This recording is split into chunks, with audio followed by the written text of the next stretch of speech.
You've come across Dracula Scroll, a real-time reading of Bram Stoker's Dracula, meant to interrupt your daily doom scroll with a little bit of classic literature. Read aloud to you as if by an older cousin, there's going to be limited editing and mistakes included. Please see my pinned post for content warnings and disclaimers. 29th of June, Jonathan Harker's journal. Kept in. Did you say shorthand? Because if you said shorthand, you are correct. Today is the date of my last letter, and the Count has taken steps to prove that it was genuine, for again I saw him leave the castle by the same window, and in my clothes. As he went down the wall, lizard fashion, I wished I had a gun, or some lethal weapon, that I might destroy him. But I fear that no weapon, wrought alone by man's hand, would have any effect on him. I dare not wait to see him return, for I feared to see those weird sisters. I came back to the library, and read there till I fell asleep. I was wakened by the Count, who looked at me grimly, as a man can look, and said, "Tomorrow, my friend, we must part. You return to your beautiful England, I to some work which may have such an end that we may never meet. Your letter home has been dispatched. Tomorrow I shall not be here, but all shall be ready for your journey. In the morning come the Romani, who have some labors of their own here, and also come some Slovaks. When they have gone, my carriage shall come for you, and shall bear you to the Borgo Pass to meet the diligence from Bukovina to Bustritz. But I am in hopes that I shall see more of you at Castle Dracula." I suspected, and determined to test his sincerity. Sincerity! It seems like a profanation of the word to write it connection with such a monster, so I asked him point blank, "Why may I not go tonight?" "Because, dear sir, my coachman and horses are away on a mission." "But I would walk with pleasure. I want to get away at once." He smiled, such a soft, smooth, diabolical smile, that I knew there was some kind of trick behind his smoothness. He said, "And your baggage?"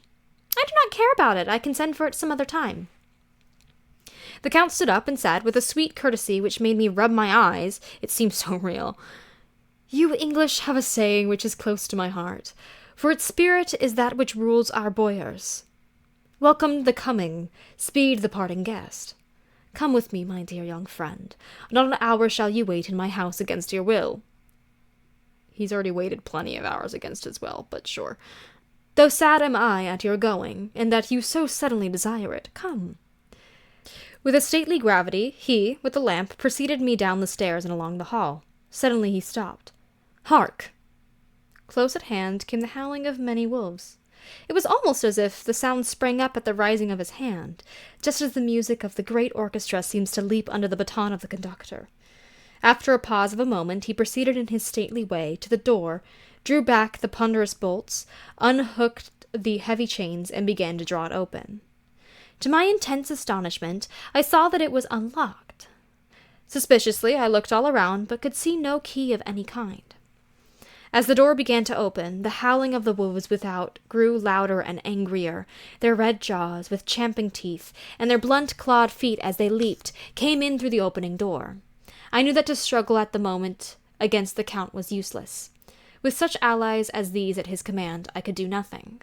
But still the door continued slowly to open, and only the Count's body stood in the gap. Suddenly, it struck me that this might be the moment and the means of my doom.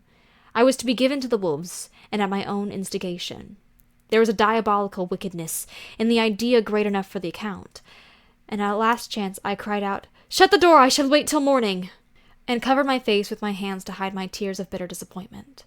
With one sweep of his powerful arm, the Count drew the door shut, and the great bolts clanged and echoed through the hall as they shot back into their places. In silence, we returned to the library, and after a minute or two, I went to my own room. The last I saw of the Count was his kissing his hand to me. Huh? Not that, right? Just like what do we mean that? What does that mean? What does that mean? The last I saw of Count Dracula was his kissing his hand to me, with a red light of triumph in his eyes, and with a smile that Judas in hell might be proud of. When I was in my room and about to lie down, I thought I heard whispering at my door. I went to it softly and listened. Unless my ears deceived me, I heard the voice of the Count. "Back! Back to your own place. Your time is not yet come. Wait. Have patience. Tomorrow night is yours." There was a low, sweet ripple of laughter, and in a rage I threw open the door, and saw, without, the three terrible women licking their lips. As I appeared, they all joined in horrible laughter and ran away. I came back to my room and threw myself on my knees. Is it so then near the end? Tomorrow, Lord help me.